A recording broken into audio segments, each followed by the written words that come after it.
देखिए, बहुत जल्दबाजी का नोटिस भेजा है। 16 तारीख को मुझे दोपहर में नोटिस मिलता है और मुझसे ये निर्देश दिए जाते हैं कि मैं 18 तारीख को सुबह 10:30 बजे एक लंबी फ़हरिस्त डॉक्यूमेंट्स की उन्होंने अ, माँगी, जो किसी भी तरीके से 12-15 दिन, 20 दिन से पहले वो सारी फ़हरिस्त इकट्ठी नहीं की जा सकती। तो और संडे बीच में आ गया, 17 तारीख का संडे था। संभव नहीं था कि मैं वो सारे डॉक्यूमेंट्स को इकट्ठा कर पाऊँ। इसलिए मैंने ईडी को ये जवाब भेजा है इस रिक्वेस्ट के साथ में कि मेरे को कम से कम 15 दिन का टाइम दिया जाए, मैं डॉक्यूमेंट्स इकट्ठे कर सकूँ।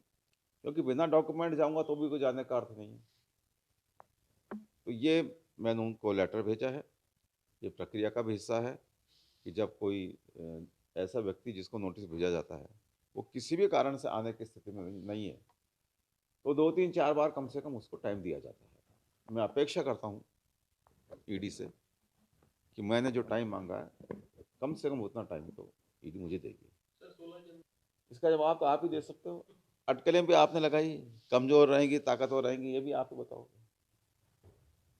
मेरी तरफ से तो मेरे ख़्याल से मैंने कोई अधिकृत कोई बात की नहीं है, लेकिन आपने अटकलें लगाई, आप ही जवाब दोगे। लेकिन सर क्या ईडी के जरिए दबाव बनाया जा रहा है कि जैसे अभी तक तो मैं समझ रहा हूँ कि मेरे से किसी ने कॉन्टैक्ट किया नहीं, लेकिन ये आरोप तो लगे हैं और जिन्होंने आरोप लगाए हैं, ये बात उनसे पूछी जाए तो ज़्यादा बेहतर है क्योंकि अ, हो सकता है मेरा सूचना तंत्र इतना मजबूत नहीं हो, लेकिन जब कोई ज़िम्मेदार व्यक्ति आरोप लगाता है, तो किसी आधार पे आरोप लगाता है। ईडी ने अब तक जल जीवन मिशन से संबंधित किसी भी ठेके के, जो मेरी जानकारी है, उसमें किसी भी प्रकार की अनियमितता अभी तक ईडी को शायद ना मिली हो। अगर अब तक मिलती, तो जो फ़हरिस्त मुझे भेजी गई है, उसमें कम से कम ओ, उस गड़बड़ी की जो अगर कोई संभावित गड़बड़ी होती, तो उसके बारे में ही मेरे से पूछा जाता।